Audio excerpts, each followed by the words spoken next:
রাতে সবাই খেতে বসেছিল। ঠিক এমন সময় কারেন্টটা হঠাৎ চলে গেল।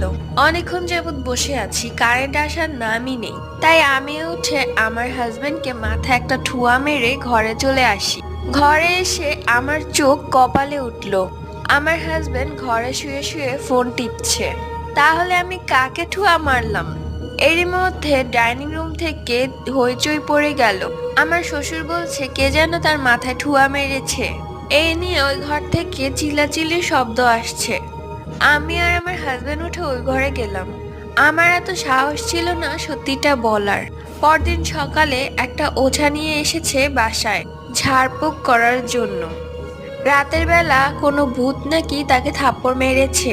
ওঝাও বলল তাকে ভূত মেরেছে, তাই কিসব তাবিজ কবিজ দিয়ে গেছে। আজও সত্যটা কাউকে বলার সাহস পায়নি।